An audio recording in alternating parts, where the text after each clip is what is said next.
Welcome again to the Tech Factor podcast by Purple Quarter. We have Aruna in the room. Thank you so much for making it to our office, Aruna. Lovely to have you here.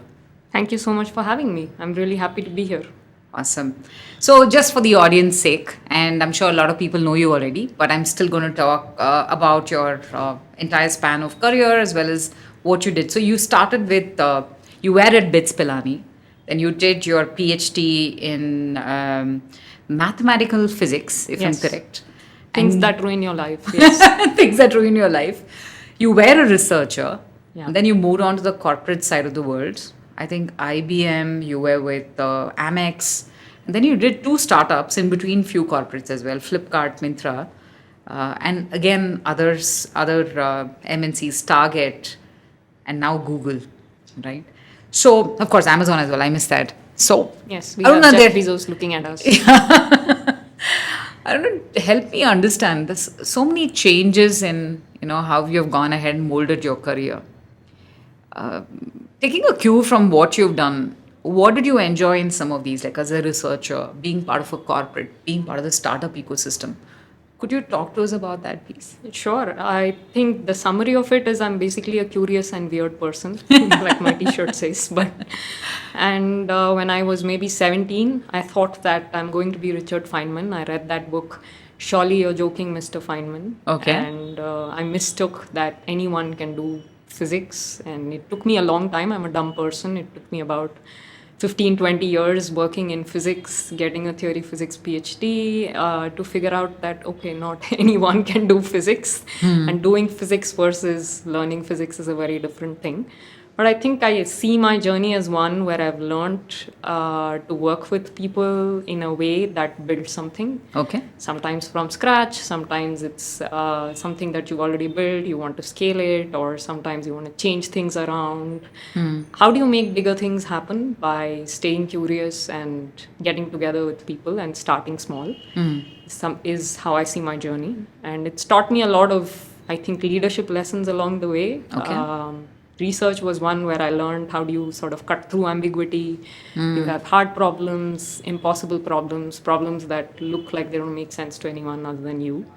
And then how do you translate that into something usable? You stay scientific, you ask the right questions, you criticize yourself, your findings, and then you get there. And industry was quite honestly a way to make money. Like for a long time, if you do physics, you not only ruin your life, you also go sort of bankrupt. And Okay. then at that point, you think, okay, maybe I should get a job and find out what I've learned and how can I make money out of this. Right. And IBM research was just, I knew math, I knew programming, and I knew Sure. as a physics person, I knew that I could learn anything. And I'm a resilient person. I've gotten through a physics PhD, so I will get through most of the worst of life. So that's how I got to IBM research. And then after that, a bunch of other things. But I've basically just learned through the career that sometimes in a startup, you love building something new. And when you're trying to get it to the customer, it's always the same set of problems, whether it's or challenges, whether it's a startup or a big company. And what do you really take away from each situation? How do you keep learning more tomorrow than you knew today? Wow. So if I look at corporates, they have a certain framework to work, right? And just going with your personality, how did you imbibe your thought process with what was being already said versus, startups are slightly more, give you an entrepreneur kind of a Yes. feeling, right? So could you talk about, because you've dealt with data sciences, right? And most people think that data sciences cause magic, Yeah. right? And- Unfortunately, yeah. yes. So would you be able to tell us how are the two schools of thoughts in these two different places, corporates versus startups? Sure. I think startups really are all over the place. It depends which field. In tech, since we are talking about tech, Yeah. I think a lot of startups try to look at how do I catch the problem, the flavor of the season, Okay. and build something that I could either care about or I think other people care about. Sure. And both are different. Sometimes you might start off by thinking that other people care about this, and then you find that you care more about it than other people, and sometimes the other way around. Like you think you care about it, and you solve a problem, and you figure out that, all right, no one else is caring about it. What did I get wrong? Right? Sure. So, whereas in a corporate, you have a more structured approach to it on whether you agree or disagree. This is what the company cares about, and Sure. how can you make a difference, and what is your voice there? How do you go in, as you grow, can you build a team? How do you make sure that people are actually giving their best and doing something that's both meaningful to them and advances the cause of the founders or the shareholders of that company. Sure. So it's very different. It's also different for a person, for women, for people like me who come from academia backgrounds. I think early on it was very difficult for me to not speak up. Okay. I can't imagine that. You can't imagine. Yeah, neither I. Like now I'm a very mellow person, and I grew up studying physics. So in physics, if you basically didn't speak, you didn't exist. And you had a room full of extremely bright, overachieving people, Right. mostly male. And then most of my things would be like, if you really had ideas, why don't you speak up? Or, Right. why don't we see you around? And then I learned how to sort of fight, get back, interrupt, say, I'm making a point, can I do it? And when I initially joined, a company, I found that these are all things that I should mellow down on. And my entire life has been learning things that I need to mellow down on. Okay. So Wow. that was new to me. Sure. And I think I see one of the leaders I respect and I kind of follow her a lot, told me it's like shaving off your rough edges. And initially it felt like, but this is not who I am. And over time, I realized that you have to work with various kinds of people and get things done. Correct. And you might not agree with them on your values or how you see equality, how you see life, but it's possible to work with them on a goal that you want to achieve together. Sure. And it's possible to speak to them in a way that they understand and you understand, and you can still make progress. So some call that mellowing down. I just maybe getting more gray hair and gray cells. Let's not say gray hair. And wisening up. Yeah. Very interesting. No, I think it's fairly useful for people who want to jump from a corporate to a startup, or who doing research, who want to move into this side of the world, right? I'm sure that's a good eye into what you've gone through. Well, moving along, if you look at, machine learning is something that's been discussed day in and day out by people who understand it and by people who don't understand it. No one understands it. So they're the same people.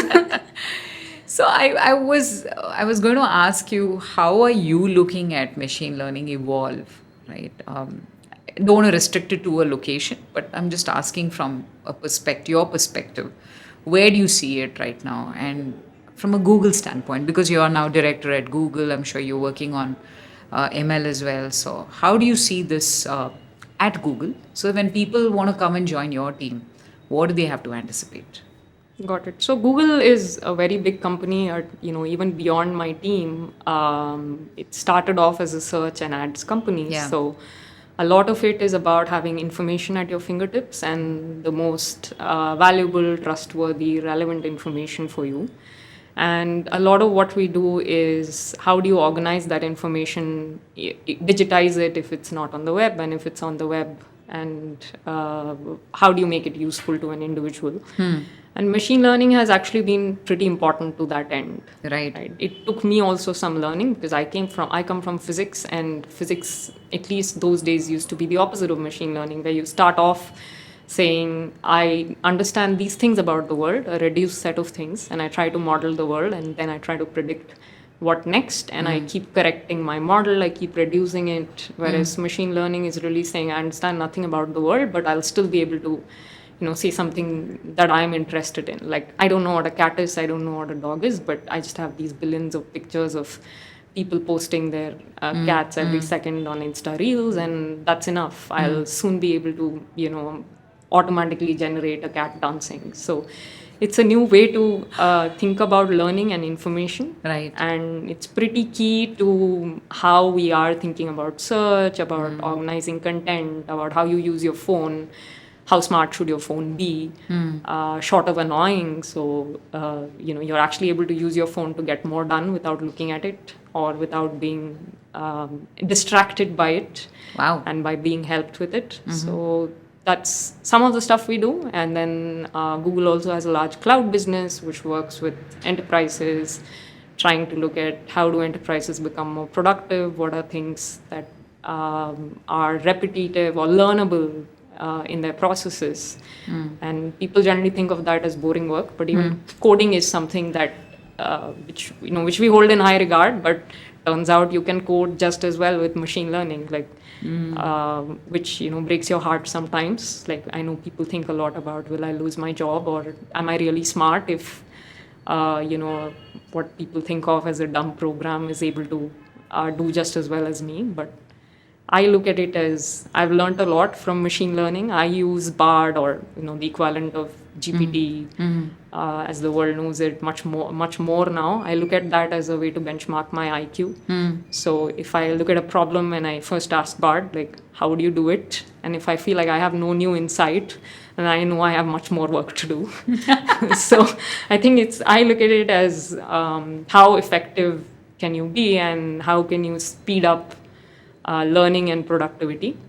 While that might be a very, a way of looking at it, like a very leaning in and try and be productive and learn all the time way of looking at it. I think there are other ways, like people are taking to it to kind of have a conversation, vent, and just have, like we were talking some time ago, just have a human without the problems of a human. Correct. I think that's what excites the world.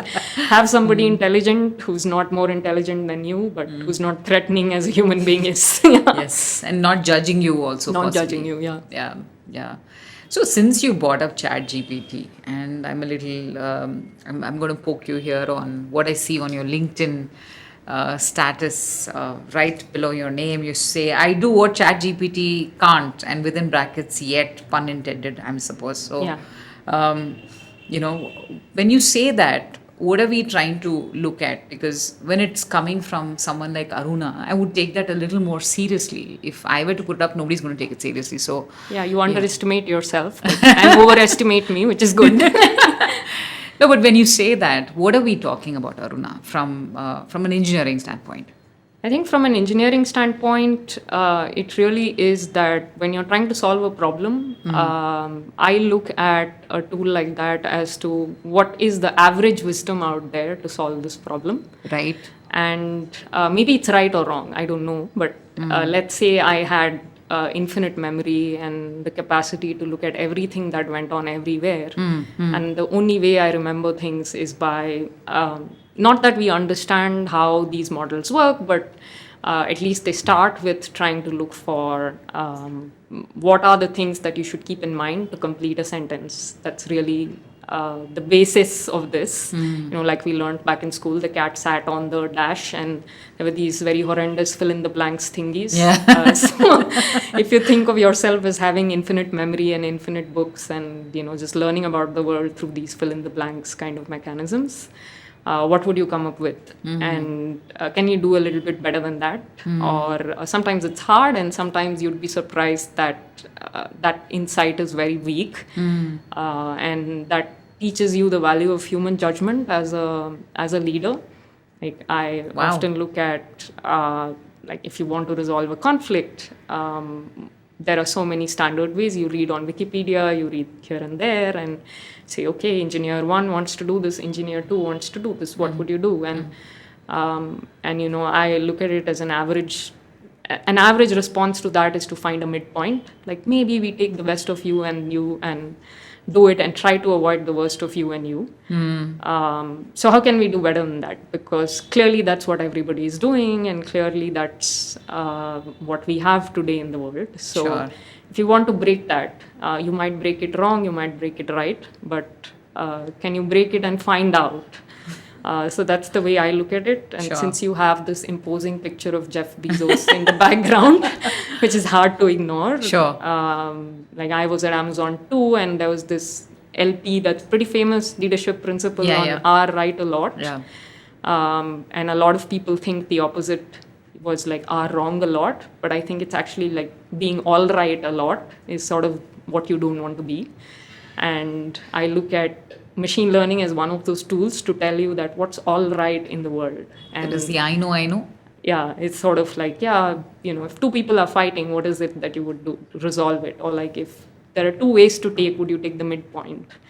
And that's what everyone's doing, and that's the result of it. So if you keep doing that, you're just sort of propagating mediocrity, whether it's in your code, your design, or things you build, or how you serve the customers. So can you break it either ways? I mean, not in a shabby way, but like, can you do something that's not the average? And what do you learn? Like, you'll be wrong. You just have to be fast about it. So that really, I look at our right a lot as sort of being not all right a lot. Wow, nice. A good one, a spin to it. Yeah, a spin to Bezos. Right. I hope he's not listening. Well, Aruna, on that subject, right, and when I think of data by itself, right, the whole purpose of looking at data is trying to figure out if you're able to point in a specific direction. You're looking for certain markers, right, to say that, Yes. hey, should we move in a specific direction or not? How do you go about when you actually are looking at data? What is it that you look for? So, just coming from a science background, I'm biased about this. I look at if you go in and look into the data and then form your hypothesis, you're often overfitting. Like, Okay. for instance, there's so many studies that we had when I was doing my PhD where people would write these ridiculous things on women who eat brown cereal have boys versus women who probably are drinking milk early in the morning have girls. So basically, you can correlate anything and everything, and Sure. you can twist things around. So it's very important before you touch the data to have some sort of problem statement. What are you looking for? And why is that not ridiculous? Like, you'll have to convince yourself that I have the right data and I'm asking the right question.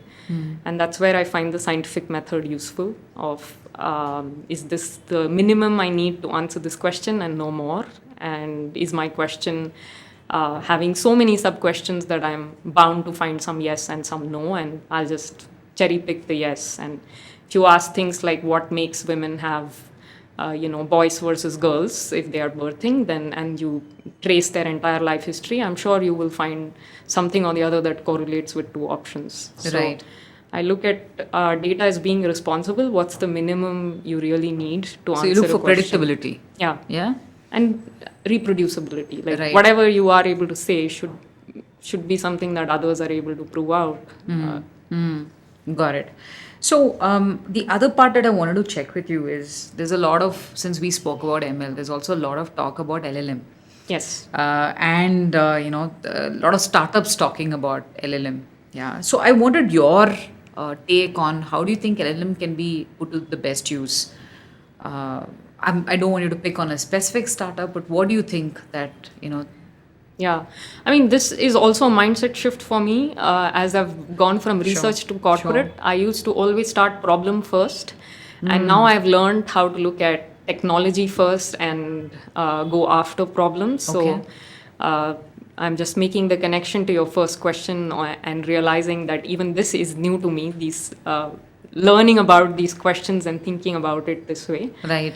But I think that there's several. It's finally about how do you have intelligent information at your fingertips. And I look at the potential. Like, if I were to give you my wish list of what I think LLMs could enable, I would look at solving very big problems. Like, Right. let's say education. Right, it's such a big problem to get everybody the right information in a way that they can consume. And I know STEM education is in poor shape in the US, but Correct. here in South Asia, it's almost getting basic reading, writing, and counting skills is hard. True. And people have access, however, to their phones and internet, and they're watching content, they're learning language through that.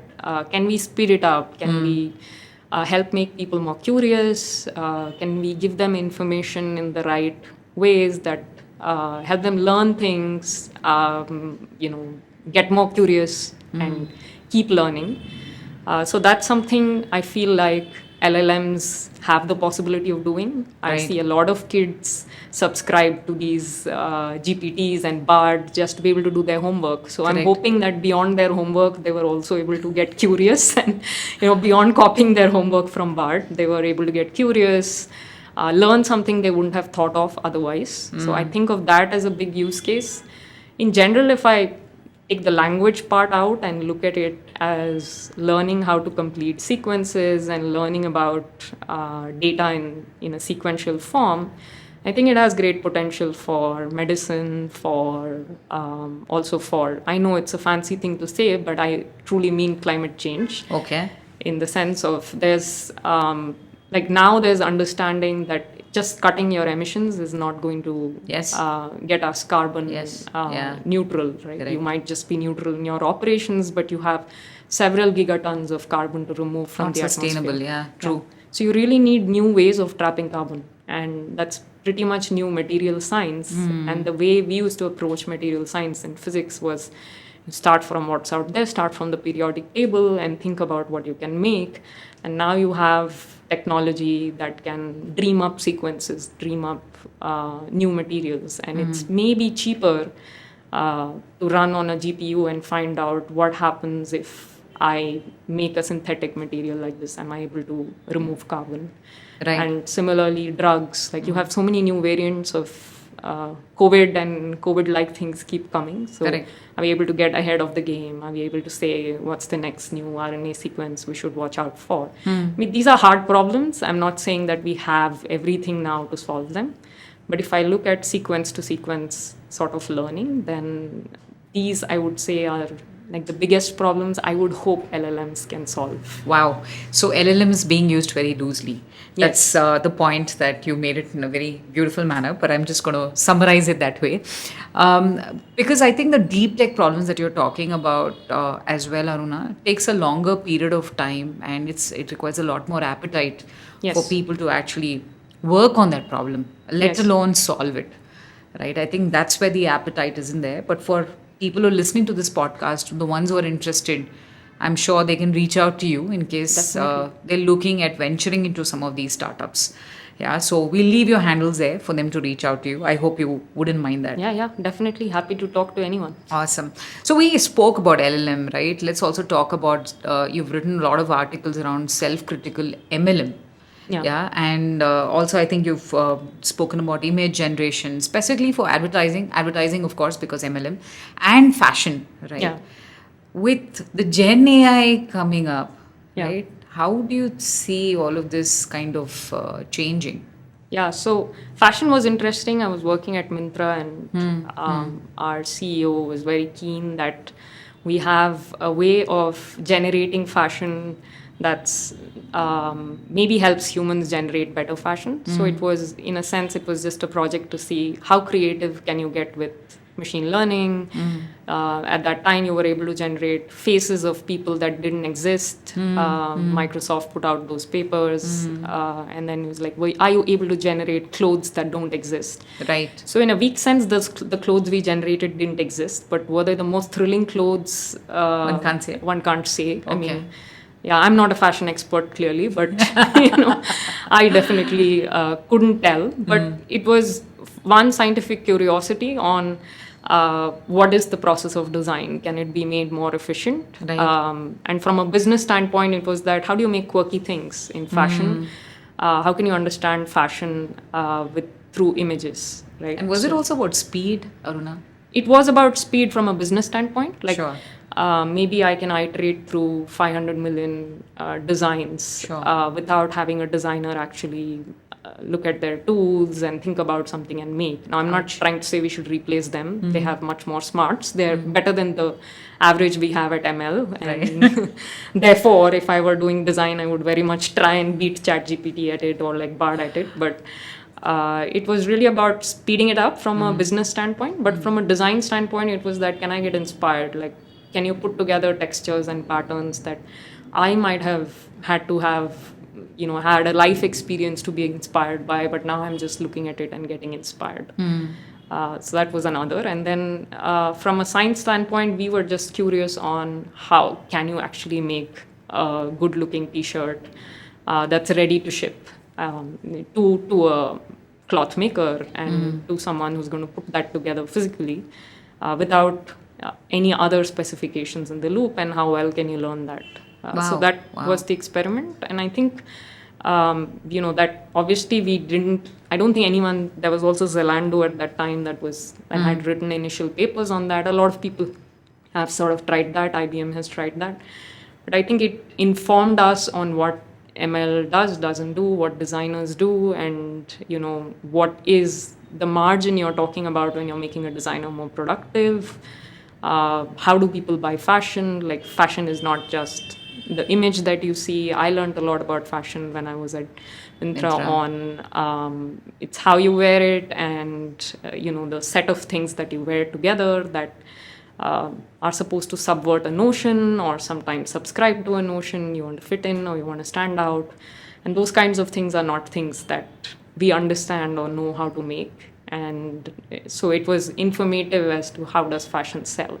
Wow. And I think Wow. your second point on what can image generation do today, right? Like, I still think the biggest potential is in education. Like, if you're able to illustrate things, you're able to say, make up a story and have it play as a video game to you. Hopefully a benign story that's and you're making a video game out of it. Then maybe you get curious. Maybe you learn something about the human condition faster. You get more creative. So I look at these as really tools to spark human imagination. Sure, sure. Can I ask you something? So while you were mentioning that, my brain was going into the other direction. So are these designs actually super customized and one of its kind that you can't find in the world? I mean, in some sense, if I just scribble something here, that would be one of its kind. So I'm not putting down the fact that, it is novel, it is creative, but I think fashion is also very subjective. Correct.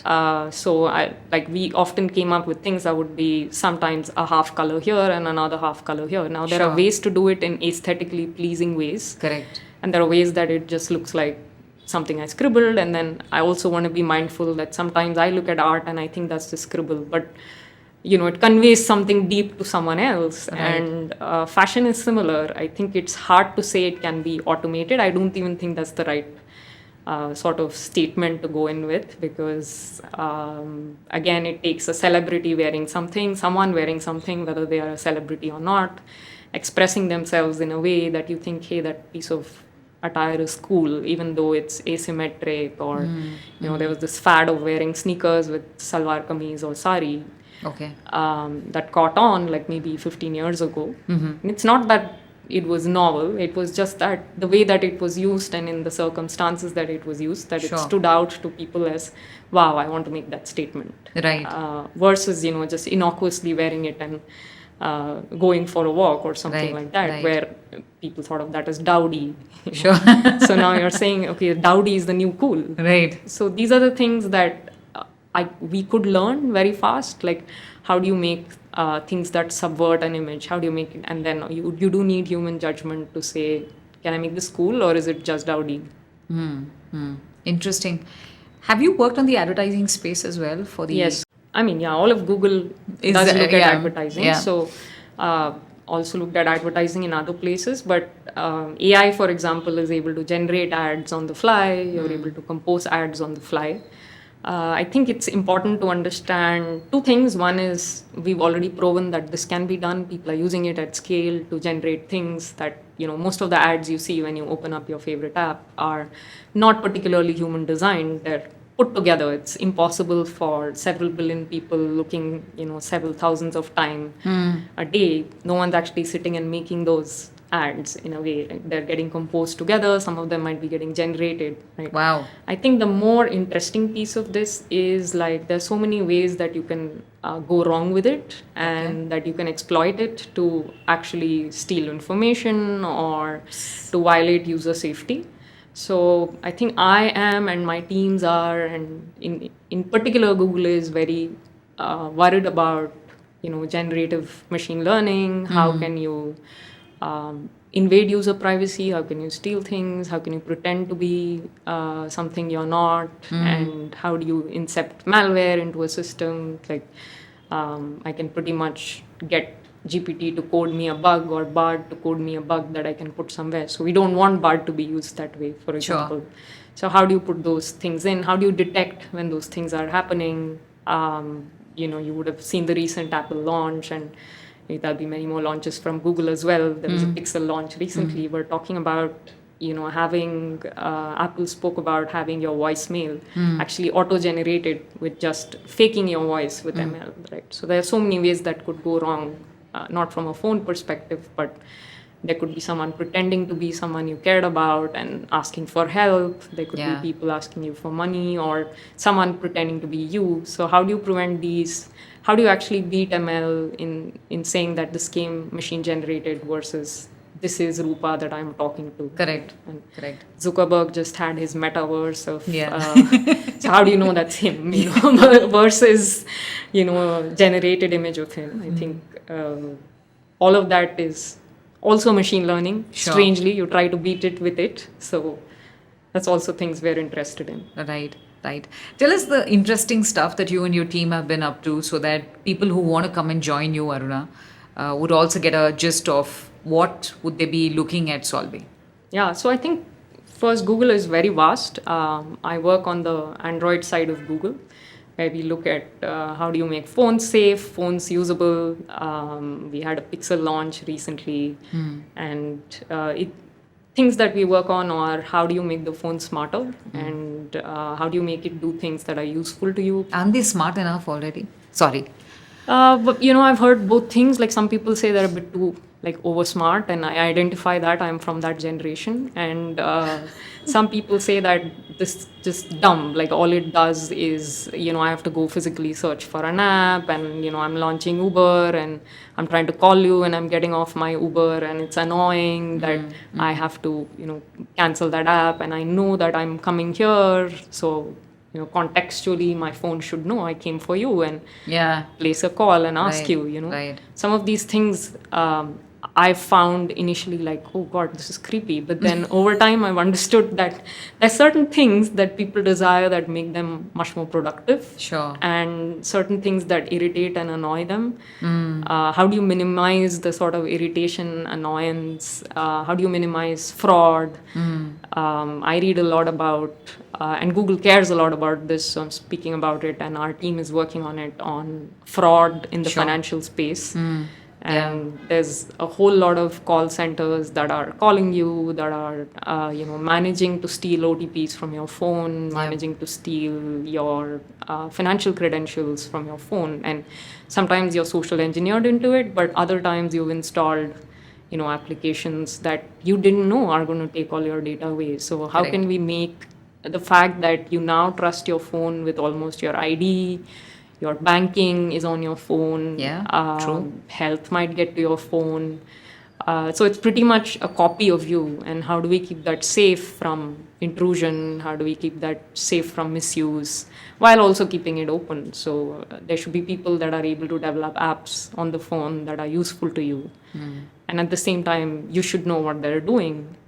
In a way that's not an overload for you, where you don't read those large terms and conditions and sign up for something. Right. So can you actually make things so smart that you are aware of what the user wants to do and give only those permissions, versus you detect that something fishy is going on, and maybe it's best to warn the user or take appropriate action to keep them safe. Wow. But on a separate subject, right? You're also a board member and advisor for an agri-tech company. Yeah. Would you want to talk about that a little? Because Sure. Again, it's a very different side to Aruna. And you spoke a lot about education, so I was hopeful that you will be on the board for another education kind of ed tech kind of a company. But yeah, no, they haven't looked for me yet. No, but this is like really an agriculture sort of company, much more than tech. Okay, I think sorry. we do tech, but I mean that the mission really is to solve for small and marginal farmers to double their incomes, triple their incomes, go to a sustainable level of income, and making sure that agriculture is something that pays off. for what you put in. And it's a big problem in India. It's what my husband and I came back to India for. Right. My husband does the hard work. I do the easy work. Our gender roles are swapped. I do the easy work and give the money for these kinds of things and sit on the board and say fancy things. But Okay. he's actually out there working with farmers.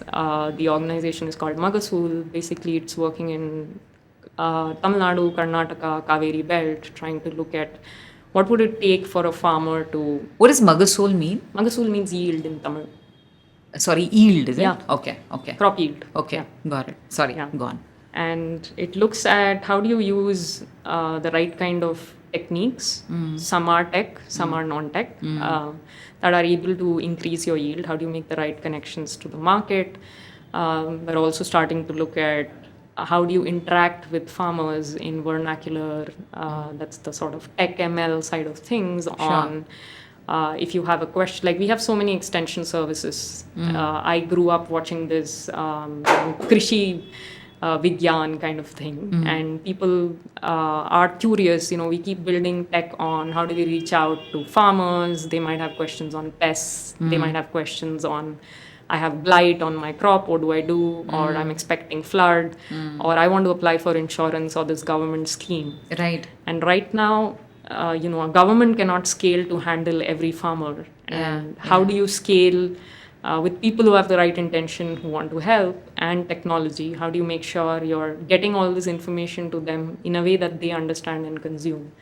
And not, especially in India, not just in English, right? And I often say English is an Indian language too, but then there are many, many Indian languages. And the way we build a whole lot of ML, language modeling, is very English. So a person speaking in Kannada or Tamil who's grown up speaking that would speak it in a different way, consumes information in a different way. Correct. So can you, short of just translating the government website to them back in their language, can you make it more contextual? Sure. I have blight, what should I do? Right. Ask them questions that they can relate with in the culture and language that they're used to, and scale with that. So that's also something that Magasool is getting into, which is the tech part. But otherwise, I think the goal really is that farmers get to a point where even with 2 acres of land, which is the 80% of folks own less than 2 acres of land. Correct. How do you get them to a sustainable income so that they're not losing money on agriculture, they're not just putting in all that hard work to get barely sustainable living out of it. This is so meaningful, in terms of how your husband's taken this on. I'm sorry, what is his name? Ajay. So how Ajay's taken on Magasool, right? So what prompted, there must be a prompt for you guys to have thought through it, right? Was there like a moment that you... I don't have a moment. Like I am more of, like I can say that I've been the annoying and supportive spouse both, who kind of pushes to get it to be the best that I think we can together make it. But my husband also did a physics PhD. He didn't ruin his life. I ruined mine, but he came back to India to work at a microfinance foundation, and he was looking at access to finance for farmers. And he found that it was not, while they don't have access to finance, they also don't have access to so many things that might just improve their yields. And it started in 2011-ish as an experiment on getting together with another passionate colleague, Jairam. Both of them got together and said, now let's see, we'll start with 10 farmers and see what we can do for them.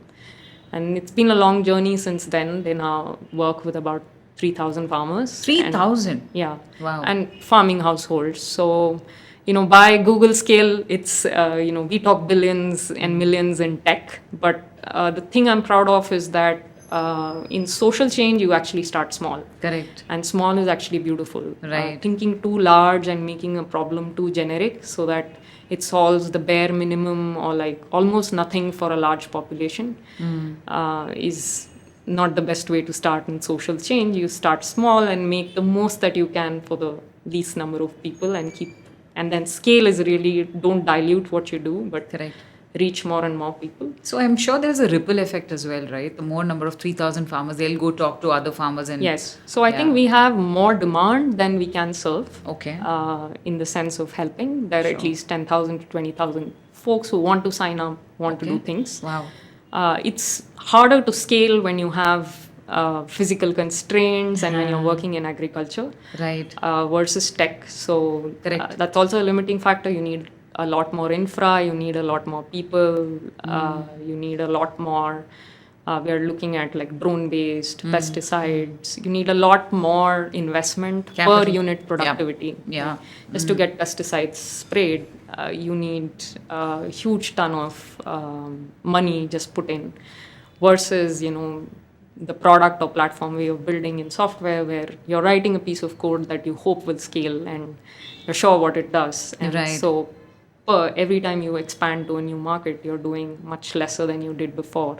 It's the reverse of that, where every time you go to a new location, things change. The soil conditions change, the cropping patterns change, tree heights change.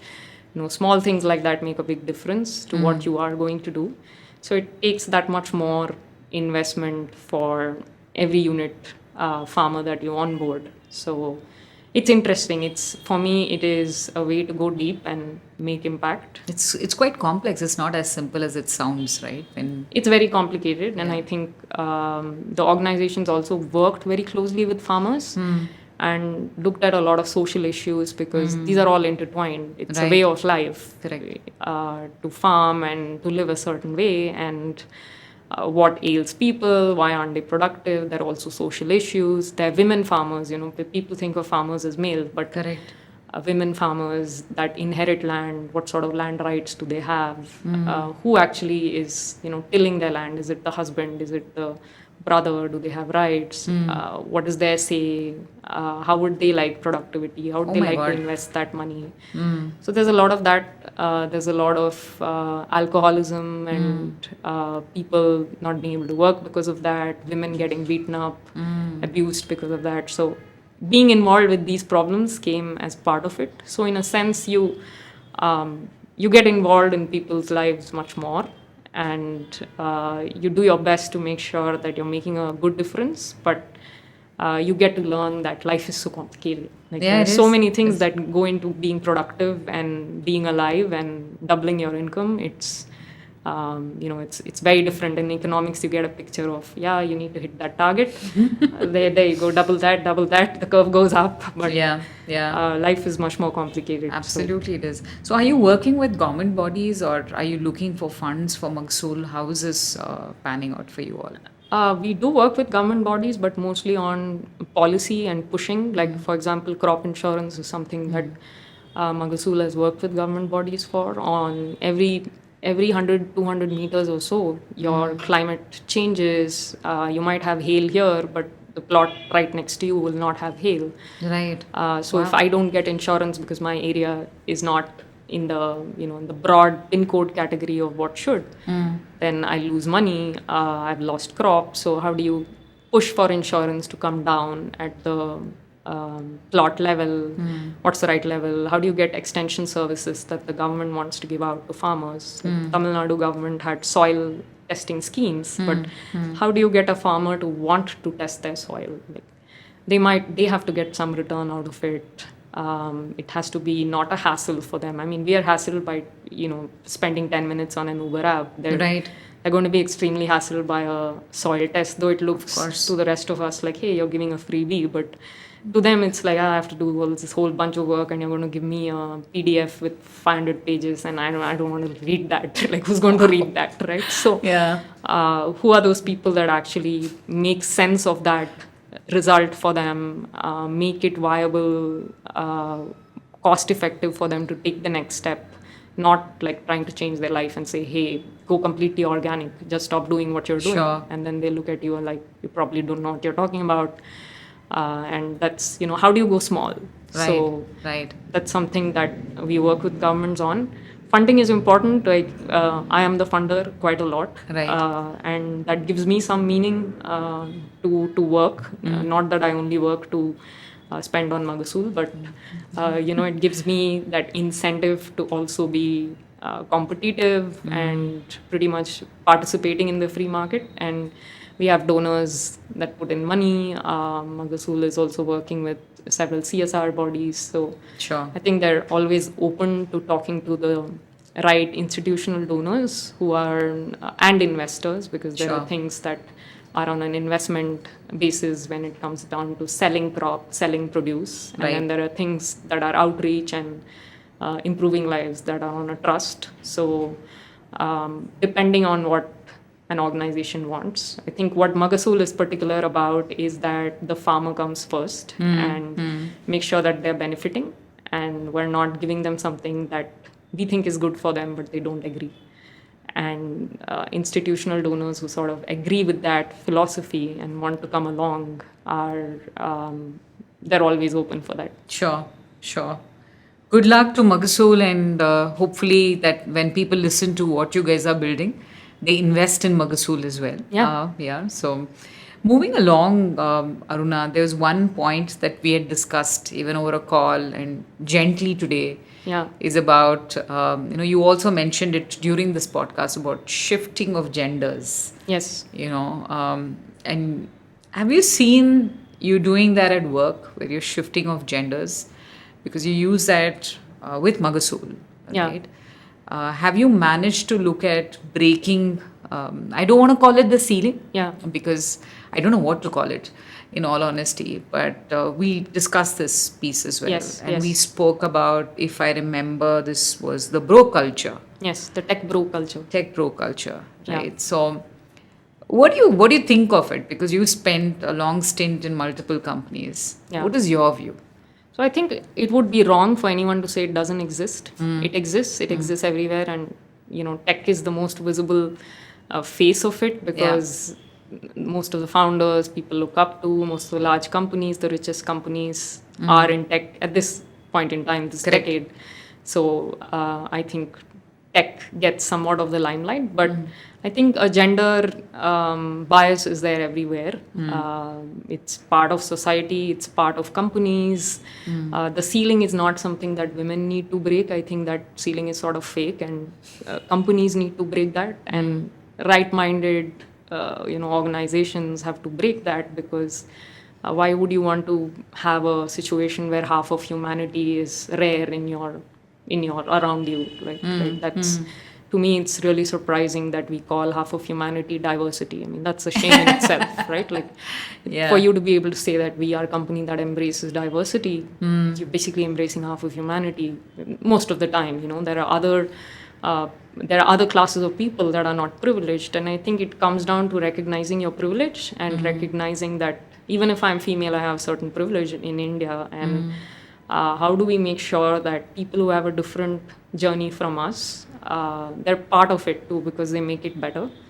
And that's what I try. I know that a lot of women have to change who they are. I've over time grown to be a different person than I was. I used to be a very upfront, just hit it like it is kind of a person. A lot of people would say, Aruna, you're not all that different now, but Yeah, I was thinking of it as well. yes. Yeah, but trust me, I think I've been way more upfront, and I grew up in physics, where a lot of it was about if you don't say it when it matters and in the loudest voice, Say it like you mean it. say it like you mean it, Yeah. right? Like otherwise you're using too many weasel bluff words that no one cares about. Sure. And initially when I came to the corporate, it felt like, why are you all using so many weasel words? Like, should I Right. just ask someone in the room, like, are you sure that makes sense? And and it took me a long time to understand that's maybe not the right way to do it, because people are very emotional about things they do, and rightly so. And you want to finally connect with people and make sure they understand your point much more than make it in an efficient way. So being upfront, forgetting the gender part of it was a way to be efficient and ask you cutting to the chase. Right. But sometimes when you cut to the chase, you prolong things because you've upset the other person and they're no longer In talking the mood to you. listen. Yeah. Or they don't get the gist of what you're asking. So I learned to sort of smooth the rough edges and be mellowed down in how I put the question to you. And a little bit of it is also, I think, being a woman helps because you're often trying to understand the other person's point of view before you debate it. Correct. And just taking that point of view, whether it's a corporation, institution, organization, or individual, what is on their minds? Just give that 3 or 4 seconds, and then, how do you convey? I mean, 3 or 4 seconds metaphorically, but give that some time when you're interacting real time. Sure. And then try to put your point across in a way that makes them engage with it rather than feel excluded or, completely thrown off by it. So and I think women are penalized more for being upfront than men. We have to face that. I think a lot of people would call you just a badass if you are female and you're just doing what people need to do to get work done. Yeah. Whereas men are looked at as having those leadership sort of, you have leadership presence if you're able to do a certain thing. I think women have to be mindful of that, but I would say don't be apologetic for that. It is who you are, and it's you're doing it with the right intention. Make sure you're listening to the other person's point of view, but be who you are is sort of how I have navigated this. I can't say that I'm the most successful at this or I've had the most fun at it, but I really think that if men can do it, why can't women? So if you want to do it, you should, and I don't think these things should get in the way. Do you have any suggestions or advice for younger women getting into, the corporate world, technology, engineering, data science, does not matter? Yeah. What would you like to tell them? I think I'd really like them to think about why they want to be in it. Women are smart, right? And we have less, at least context in India context, you have a little bit more freedom, which you should exploit on, do I really want to do this?